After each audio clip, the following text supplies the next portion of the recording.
Welcome to We All Serve, the podcast featuring leadership lessons from and conversations with those veterans that have served in the United States Armed Forces. Meet your hosts, Robert Lewis, a proud enlisted veteran that served active duty in the United States Marine Corps. Hoorah! And Shalom Klein, who is privileged to be an officer in the United States Army Reserve. Hooah! They both agree. We all serve.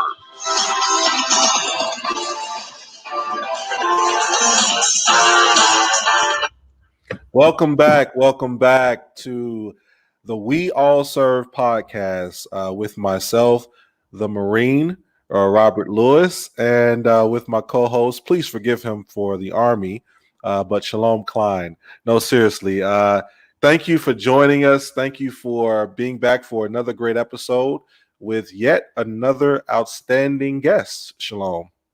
How's it going?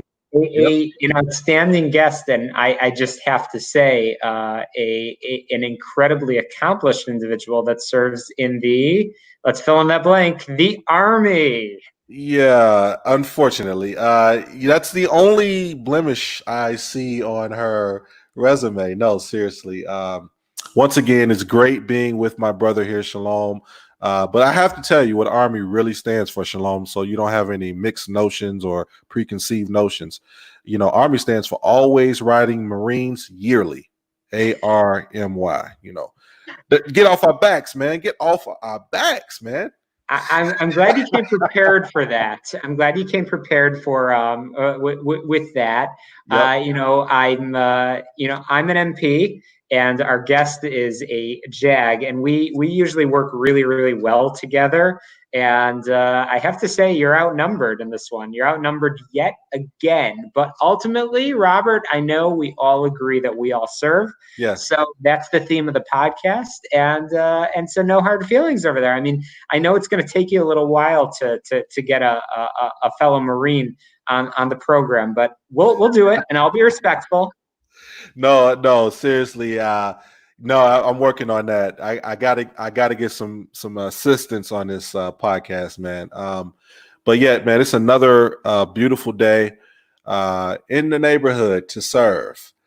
And I recently heard a little bit of news about I think our own Senator Tammy Duckworth here in the state of Illinois announced that she would be blocking promotions, like almost 1,100 promotions of officers in the Army for I think a reason. One of the guys that was a part of the Trump trial, impeachment trial.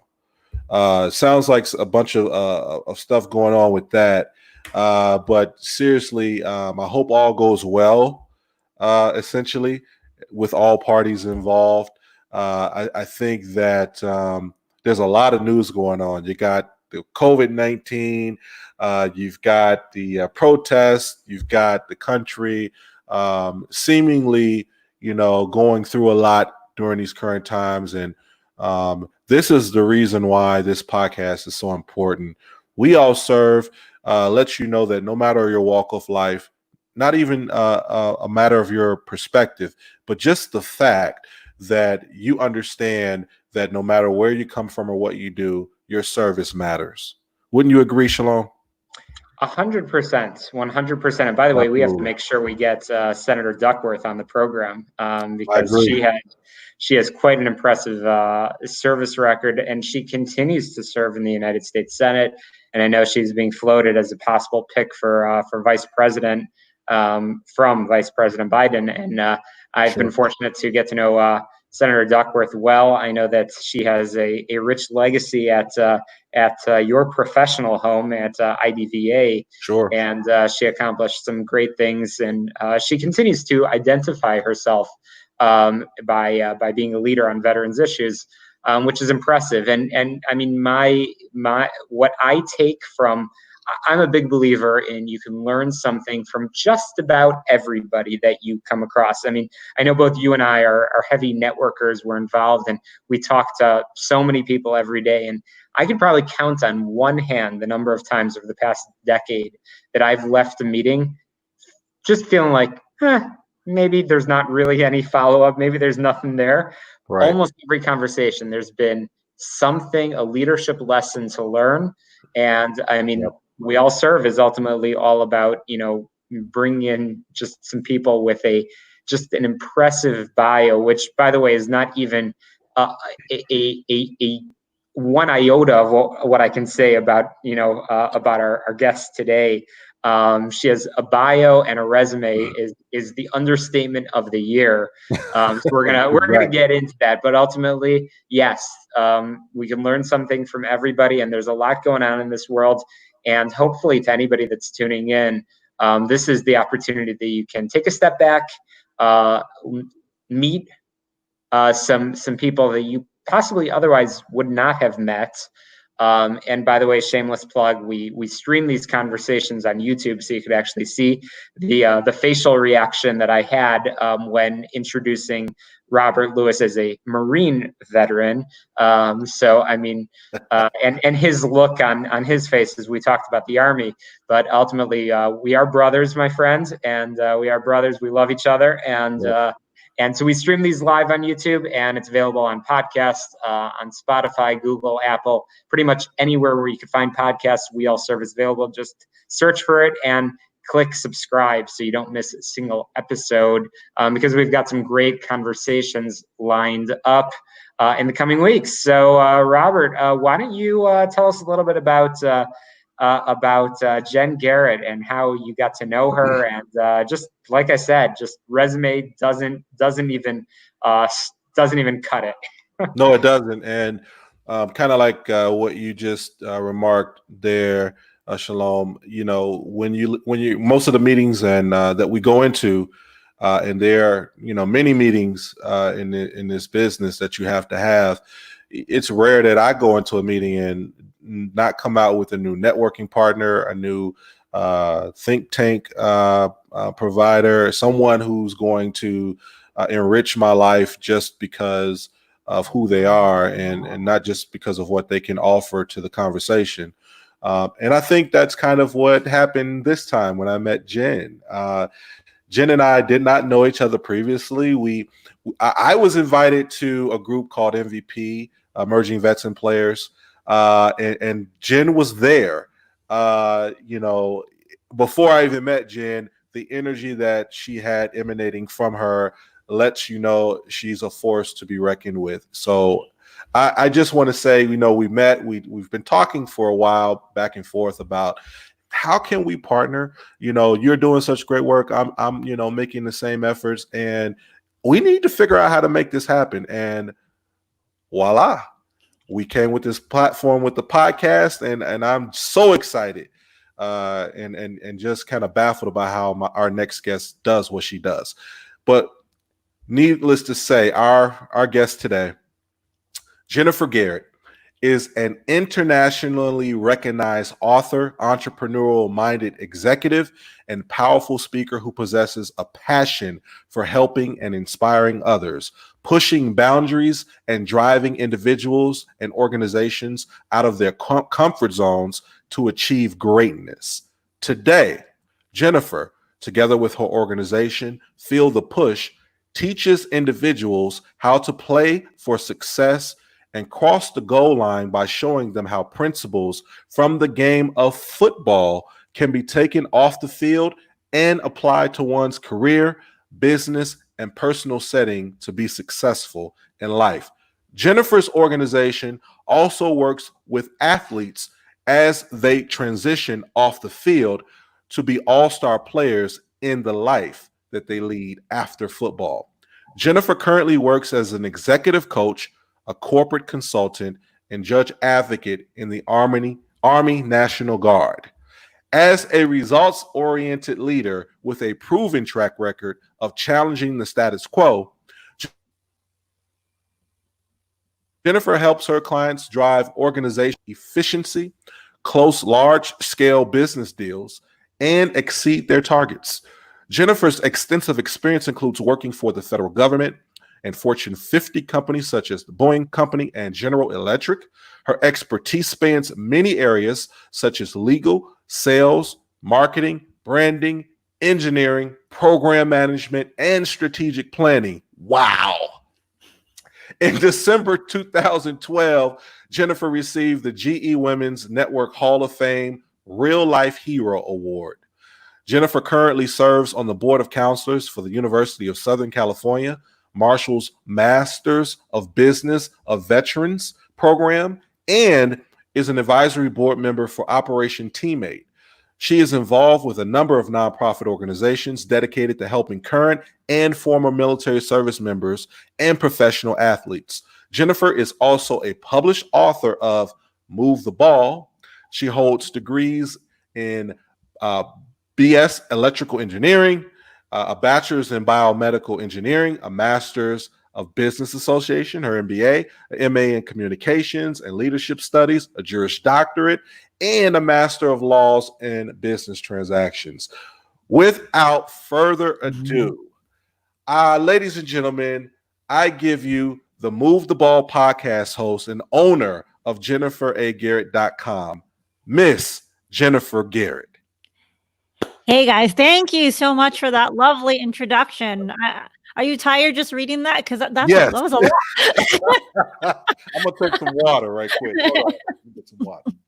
Jen, it's such a pleasure having you on. Thanks for taking the time, and you know you are incredibly accomplished and a mom, and you're just involved in everything. I have so many questions for you, but I mean, where I want to start is just sort of hearing a little bit about your upbringing.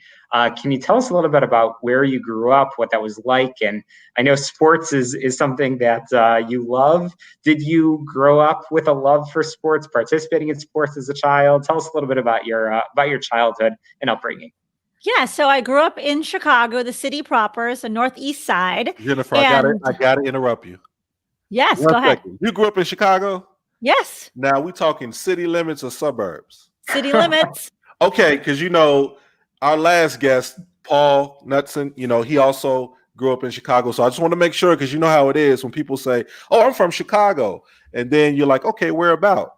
"Oh, I grew up in Joliet." You're like, "That's not Chicago, but we'll accept you." But anyway, go ahead, Jennifer. Go ahead. Yeah, so inside the city limits, northeast side of the city itself, by Broadway and Thorndale area. I went to Sacred Heart Academy as a kid for elementary school. And so to answer your question about how I got into sports, I'm an only child for one, but I played sports as a kid, enjoyed basketball. I loved football, didn't play football, but really enjoyed it. My parents were diehard Chicago Bears fans, and growing up in the 80s, it was a great time to be a Bears fan. So I fell in love with the game as a kid, watching the Bears on TV with my parents. And so that's kind of always just stuck with me. And football's been a huge part of my life, but I like all sports: basketball, baseball, hockey. I'd say basketball, football, and baseball are my top three, but I love all sports. Honestly, I don't know how you have time to love all of those sports with everything that you've accomplished. But Exactly. that's very helpful. Thank you. Yeah, and you're a Chicago Bears fan. Yes.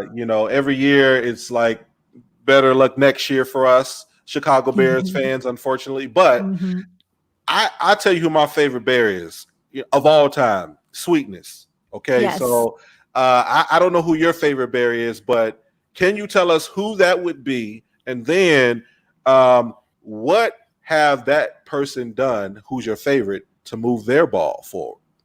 Yeah, so my favorite bear is Walter Payton as well. And Nice. so why? It's not only Walter's on the field performance that makes him a great person. He's a great athlete, very talented, but it's also his character, who he was, just what he did on and off the field, what he did to bring energy to his team, right? To challenge them to be better, but also how he served others beyond the game, taking care of people. He just embodies the qualities of a true leader. And so I've always just enjoyed watching him play the game, but also just seeing him off the field. I never had the opportunity to meet him personally before he passed away, but I have become friends with Tyrone Keys, who played on the 85 Bears, and Tyrone is always telling me different stories about things that Walter did, and that just further cements why he, was my favorite. He's just such a great person.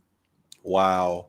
No, he was. And I think if you go around the state, not just the city, but go around the state, anybody who's ever met him, they always have something nice to say or talk about how great his family is as well. So, yes. And I think that kind of ties into possibly, some of the reasons why I am still a Bears fan, regardless of what kind of season we have, because I'm hopeful, But I think my next question for you is, with all that you have done and I guess leading up into the entrepreneur that you are, what initially drove you into getting into the military?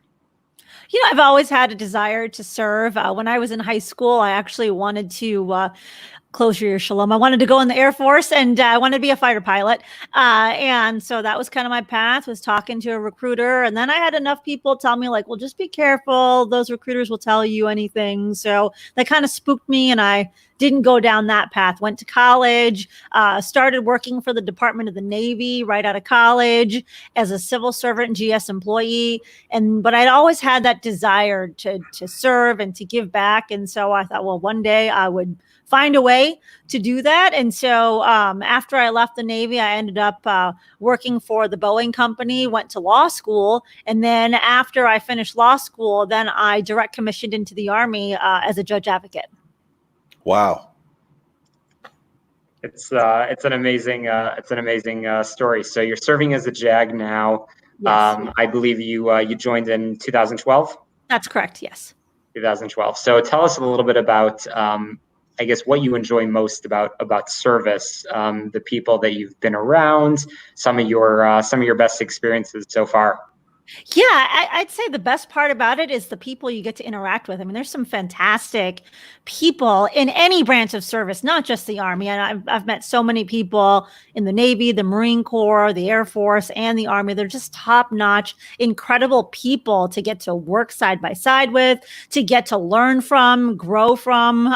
So I think that for me has been the greatest part of the experience, is just getting to know amazing people. And then also being a part of the military, as you guys know, and people listening, I mean, it is a bond like no other, right? Just the camaraderie that you have, the relationships. So that's an amazing thing. And if you've never experienced that, people that haven't served, they don't understand how strong that bond is. As far as things that I've gotten to do, I actually got to go to Liberia and train with the Armed Forces of Liberia and teach their legal team back in 2013. So for me, that was pretty neat to get to experience another culture, work with them. And I was very impressed with just the intelligence, the quality of the individuals they had serving in their legal capacity. I mean, they were fantastic. So I'd say that was one of my favorite experiences that I've really gotten to do. The other thing I really like is being in the military, especially as a JAG. You see a lot of issues that you may not necessarily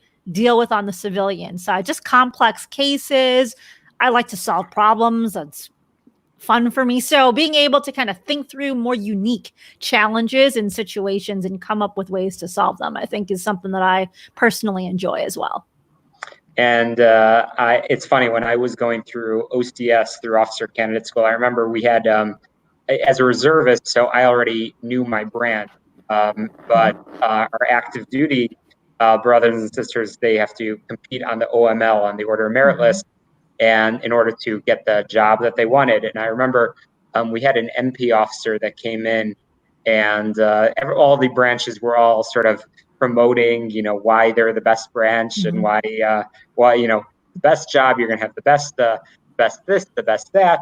I remember the MP officer that came in, and I was sort of hanging out with her because I'm a big believer in networking and maintaining bonds and by the way, some of those connections that I built then, I stay in touch with everybody, both officer and enlisted, that can possibly mentor me as a junior officer. I take advantage of that. And I remember she said, when you join the MP Corps, which I'm sure is no different for any of the other branches, joining a fraternity or sorority. In green, obviously our Army Greens are OCPs, as well as an MP. You're also joining on the sort of law enforcement side as well. And it's true, bonds are formed, and I have a hunch that Robert, for you as well, it's those relationships. We were talking just before going live over here. We were talking about some of the folks that you've gotten to know through your years in the Marine Corps, your commanders, your drill instructors, and people that you've stayed in touch with on many levels. And it's just incredible to watch that. So, I mean, Jen, you've been in for longer than I have, but I'm sure that the journey is still continuing, and you are a citizen soldier. So you are a JAG. You have an MBA. You're involved in a lot of things. I have to ask. I know you have a couple of children. What do you do in your downtime? What do you do when you're not working? I try to sleep. I heard that. Yeah. Well, I think sleep, I mean, as an entrepreneur, we always hear people talk about the hustle and the grind, and you've got to, work 15, 16 hours a day. And I believe that it's important. There's no magic formula as to how many hours you need to put in every day that's going to make you successful. It's really being effective with your time, but also important is that you do sleep and rest up, because you have to take care of yourself if you want to be able to serve other people as well. And so for me, I try to get 7 to 8 hours of sleep. As busy as I am, I'm just very intentional with how I spend my time so that I can make sure that I'm taking care of my body, eating well, sleeping. So I try to get a little extra sleep when I can in my downtime. No, that I totally understand. When you're juggling multiple projects, obviously, we're going to talk about a couple that you're working on right now. You have to have that work-life balance. You have to be able to, have time for yourself, some downtime, so you can recharge. And absolutely. I think that's something that our audience will be interested in as well, kind of learning from you. But you are a published author. Let's talk a little bit about Move the Ball. What has the impact of that experience, publishing that book, done to your focus, professionally and personally? Yeah, great question. So when I first published Move the Ball, it was in 2013 was the first edition. I published the second edition in 2018. But when I published the first edition, for me, it was, I just wanted to share with people how you could use something that I loved, American football, and take lessons and strategies and principles away from that game and apply them holistically to your life. It wasn't just about how sports ties to business, because everybody talks about that. So I wanted to show how sports apply to, and football specifically, applies to your entire life and being successful. But I really thought that was it. I was going to, publish the book, share what I had to say. And I had a great corporate career. And so I really just thought it would be something I did on the side and, continue to speak here and there. And then it ended up becoming something that was a full-time thing, because my dad passed away almost 4 years ago, very unexpectedly.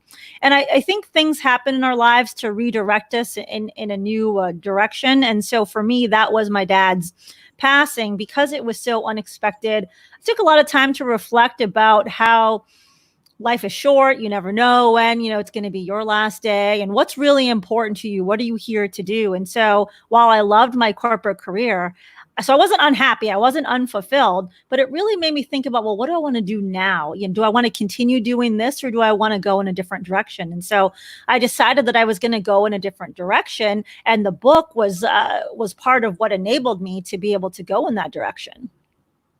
Wow. That is inspiring. That sounds like the birth of an entrepreneurial path. Yes. Shalom, I think you and we're always talking about business, how we can work with the partners and networking in a fashion that we can improve small business owners' experiences, network them with some of the bigger businesses that we've partnered with, like Edelman, which was our last guest.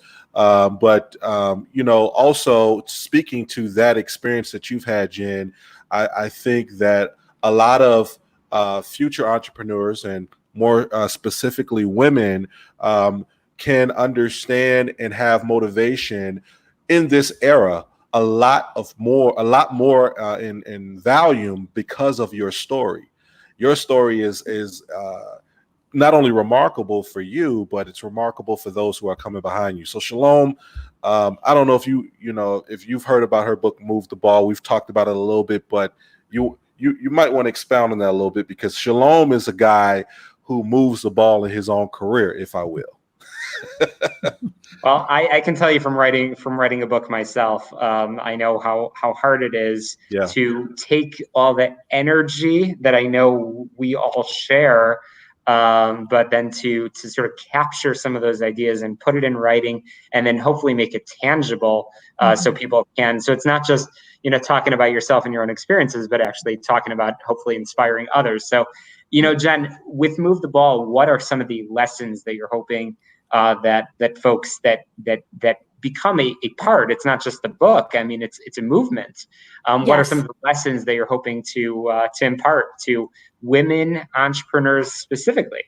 Yeah, it's a great question. And I'm glad you used the word movement, because that's really when I left my job. I really wanted to create this Move the Ball movement with it. It wasn't just about one book and I have the podcast now, but it was really about getting people to think about on a daily basis, how are they going to move the ball? But it starts with taking ownership. And in the book, I talk about how you are like the quarterback in your own life. And it's really up to you to take ownership of that and then take action to be able to move the ball forward. And so I think that ownership is important, because I think we all have dreams. We all have goals. Some people take action on it, others do not, right? And that could be because they lack confidence. That could be because they don't know how. That could be because they don't have the right team around them. And so I talk about all of these things in the book, but other times people, they let circumstances be an excuse. Right. Just like with coronavirus now and everything that's going on, there are people that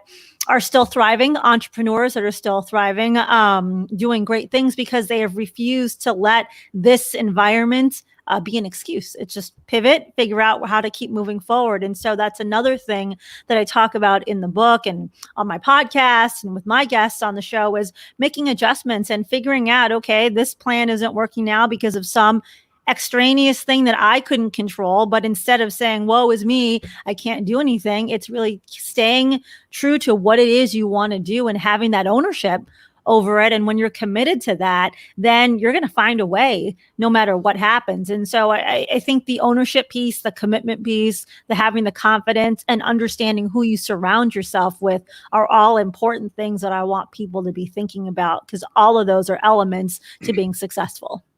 And Jen, I have to ask, because you have a lot of different facets of your life, and I have a hunch from over the course of the conversation that you don't silo pieces of your life. You don't sort of have the Move the Ball aspect of Jen Garrett, the JAG aspect of Jen Garrett, the mom aspect of Jen Garrett. I'm curious how each piece of both being a citizen soldier as well as the influence that you have, how it informs each other. Yeah. So, I mean, I think that it's important to understand all and appreciate all aspects of your life, right? And how they can interplay together and how you utilize all of them to quote unquote move the ball. So in my case, I encompass or I utilize my military service to continue to further the movement by trying to influence people in the military space on how can you move the ball, right? And being a better soldier, a better leader within the service, taking these same concepts. So it's not a separate brand that I focus on outside. It's incorporating these things into all the projects that I'm working on, as well as being a mom. How do you incorporate what you're doing as a mom to help you move the ball, to help other people move the ball? And I think it's important for people to really, again, I talked about ownership. So own the stories, own the experiences that you have, and not be afraid of those stories. I mean, I'll tell you, when I was in the corporate space and I worked in big companies, it was all about projecting strength, right? And that you're a strong leader and you didn't want to share your vulnerabilities or things that you struggled with, because that could be viewed negatively, right? Like, oh, maybe you're not the right person to advance, or to take this next job because you have these other things. But none of us are perfect. And the thing I think that I'm most proud about as I've gone into my entrepreneurial journey is I've moved away from having to try to please everyone. I've embraced the stories and I've shared those stories, the vulnerabilities, the things where I've struggled, because you can connect with people. And that's what's really going to make you a great leader, is if you're going to be able to connect with other people because you have common experiences, common lessons, common struggles, right? Common accomplishments. And so I think we need to be proud of everything that we've had. In MVP, we talk about wearing our scars and being proud of them, right? Like, don't hide those things. I think it's important to, you don't have to share every little detail of your life, right? But be proud of who you are. And if there are people that are not going to, if that's not for them, then those aren't the right people in your circle. And that's okay. And so I think for me, that's something that I've really learned over the last couple of years, is you don't always have to project strength. And by showing your weaknesses and your vulnerabilities, that is projecting strength. Absolutely. And I think, Jen, what I get from your story, from transitioning into your entrepreneurship path, you took an entrepreneurship leap, right? I did. Yeah, you leaped off of that mountain and you flew, you let your wings out, and it's so inspiring, which also kind of makes sense now that it also builds your courage to continue and look back and grab someone else. And the whole concept behind Move the Ball is, like you said, it's a movement. It's a real movement. And I think with that movement, you have just, your vision probably expanded as you continue to move forward. And I think that's when I see all of the things that you're doing now, including, moving forward and onward to She Got Game. You're really looking at, and She Got Game, everyone, is a new empowerment platform that I want to ask Jen about, that she has. I believe it's on Facebook. Is it on LinkedIn as well? It's just on Facebook right now. Just on Facebook, but she's really focusing on women and sharing and giving stories, giving inspirational quotes, which she also does through Move the Ball. So could you tell us, through all of your accomplishments, was it an exact moment where you had, like, kind of like what Oprah says, an aha moment where you said, I need something just for women, like She's Got Game? Yeah, that's a great question. I think as women, it's important that we support one another. Oftentimes you hear about the stories where there's jealousy and women are out to get other women. I've experienced that in my own career, where you've had women try to prevent your forward progress because they're jealous of what you're doing. And I just think it's so important that as strong women, we come together and we support each other. We learn from one another. So what I'm really trying to do with the She's Got Game community is just bring great women together. I've got a number of women veterans in there, women who have not served, but it's really about let's lift each other up. There's plenty of room for all of us to succeed. So I want to make sure that I am providing a forum where people can grow together, can make new relationships. You guys talked about networking earlier, especially in today's day when we're social distancing, we're not going to in-person events as much. There are some people doing that a little bit, but really you're going to connect in a virtual community, right? So I wanted to bring that to Facebook first, to really start bringing people together and let people build relationships. I plan on having a networking set of different events through there, virtual and eventually not virtual, once all of this coronavirus stuff settles down. Who knows when that will be? But also I want to have a mentoring program so we can pair people up, so people are really getting value from being a part of the community. And then, having other webinars, driving discussions, talking about topics of interest, and connecting people who have shared experiences, similar backgrounds, so that they can feel like they have people who support them as well. Wow. Amazing. And you've accomplished so much already. So I'm curious, again, we're chatting with Jen Garrett, Move the Ball, which, as we said, is not just a a hashtag. It's not just a book. It's really a movement. What's next? What are some of your goals over the coming, 5 to 10 years? What are some of the projects that you're hoping to accomplish? And they hopefully, I know that there's nothing that you're going to do that's going to be for you alone. It's going to be a movement. You're going to bring people along the way. What are some of those things that you have in mind? Yeah. So in addition to continuing to build and grow the She's Got Game community, I do want to also do something similar for the veterans space. We're bringing great veterans together to, again, network, share common experiences, learn and grow, support one another. So that'll be next once I get this one up and running and have some more free time. So that's one. I mean, I've got my podcast, so I'd love to continue to grow that audience. And I'm about 5 months into the podcasting journey, which has been fun and exciting to do. So I plan on continuing that. And then I really want to build out a Move the Ball Academy of different curriculums that people can take online courses and other training materials in the areas of leadership, personal development. And so that's a little bit out, but I do have, you asked about a long-term goal, right? 5 to 10 years out. So that's my plan as well, is to build out this Move the Ball Academy, which again aligns with just continuing to grow the Move the Ball movement. No, that's 5 to 10 years. I see what you've already done, and I'm imagining that you will probably be president of the United States in 10 years, because you accomplish whatever you put your mind on. And it's so inspiring, not just for women, but just the human spirit. I mean, you speak to perseverance, you speak to leadership, you speak to overcoming, you speak to entrepreneurship.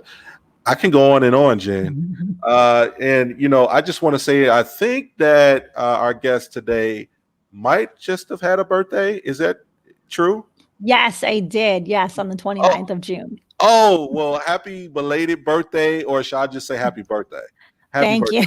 Yeah, no, happy birthday. And it's been great speaking with you, Jen. I guess the last thing I want you to leave our audience with, you've already said, 5 to 10 years where you like to see the brand of the movement and everything that you're doing, where you want to see it go. So I'll just say personally, with all of your professional success, personally, what are your goals as a person to accomplish that Jen wants to accomplish for Jen? Because you're already the most educated person I know. So other than that, what's next for you personally? Yeah, so I'm done going to school, by the way. So, okay. For me, I think so. I have 5 kids. My oldest is 24. My youngest is 3. So there's a big. I just want to say how. 5 kids, 8 degrees, 5 kids. I'm like, yeah. And so for me, I mean, I want to make sure that I'm making sure that I'm having enriched relationships with my kids. I think when I was in my 20s, I was a teen single parent. So as a single parent alone, teenager or not, it's very tough when you're a teenager trying to go to school, being a single parent. You miss out on a lot of things, trying to get your career going. And so my older kids love to remind me about how I wasn't there for this or that. We have a great relationship now. We talk all the time. But I think for me, one of my priorities is to always make sure that you're being intentional with how you're spending each day, making sure that you're spending time on the relationships that matter in your life. Because too often we're chasing, the dreams, the goals, advancing our career. And sometimes we do that at the sacrifice of the people that we really want to connect with in our lives. So for me, I'd say personally, I really want to make sure that I'm staying connected, not only with family, but friends, people who you want to maintain strong relationships with, because it can sometimes be easy to lose sight of that. Amazing. Great goals, great lessons. Jen, as we start to wrap up, do you have any links or that you want to share with our listeners and followers? Are there any organizations that you want to give a shout out to that you've been impressed with and that you've been supportive of? It's all about the call to action for us. It's all about the impact. Yeah, I mean, I'm going to have to say Merging Vets and Players, for one, how Robert and I met. I mean, fantastic organization. I think they're in their 4th year as an organization. They've been in Chicago for almost 2 years. And what they're doing is great, trying to bring current former athletes together with, military service members, again, to form bonds, to connect, to support each other. And so I would say that's a great organization. So for those who are listening, check them out. And if there's a chapter near you, please get involved. It's a fantastic organization. Yes. Jay Glazer, Nate Boyer, who co-founded it, amazing individuals, and they're really trying to do great things with the organization. So I'd say that's one that gets a huge shout out from me. Shout out MVP. Yes. And then, I would just say any links to answer the other part of your question. You can, the She's Got Game group, if you search the Facebook groups, She's Got Game, it's a women's group, but to all the gentlemen listening, if you know amazing women, please let them know about the group. I created it because I really wanted to make a big impact. And so, the more women in the group, the better we can serve and hopefully help make an impact in their lives. And then I guess the last thing that I would just mention is the podcast, the Move the Ball podcast. The focus of it is conversations with professional athletes, successful business leaders on how you can take principles from being a competitive athlete and apply them off the field to be successful. So they're on all the podcast is on all the podcast platforms, Apple, Google, Spotify. And then you can also go to movetheballpodcast.com to see all the episodes as well. I love it. I mean, Jen, I love, what you're doing with the podcast. We share the same vision. As we were saying earlier, there's something you could learn from everybody. And ultimately, I know the primary lesson that I've learned, that I know the theme and philosophy that we all share is that we all serve. Ultimately, that anybody, whether you put on the uniform or not, you can serve and give back. And I know that as Robert and I have talked about so many times, givers gain. When you serve, great things come. And it sounds like that has occurred for you, Jen Garrett, in your military career, in your civilian career with your family, and cannot wait to have you back on over the coming years to continue to follow your journey. And to all of our listeners, check out movetheballpodcast.com. Support MVP and just thank you for all that you're doing, and thanks for your continued service in all aspects of your life. Well, thank you so much, Shalom and Robert. I really appreciate you having me on today. No, thank you once again, Jen. We've got to talk offline. We've got some more partnerships to build. Absolutely. And I just want to say, your story really culminates to, when in life you may not know what step to move forward with, you just proven that you just need to move. Yes. And the path will open up for you. And I think you were a phenomenal guest. We thank you very much, and we hope to have you back on soon. Well, thank you again. It's been a pleasure being on today. Absolutely. And to all of our listeners, check out our YouTube channel where you can actually subscribe and watch our conversations. We live stream them. But additionally, it is available on Spotify, Apple, Google, anywhere where podcasts can be found. Make sure you click the subscribe button so you don't miss a single episode of We All Serve. We've got a great lineup coming up over the coming weeks, and you don't want to miss a single episode. Ultimately, Robert, my friend, my brother, it's, we all serve, whether you, whichever uniform you put on or whether you don't put on a uniform at all, we all serve. We all serve. Thank you, guys. We'll see you next episode.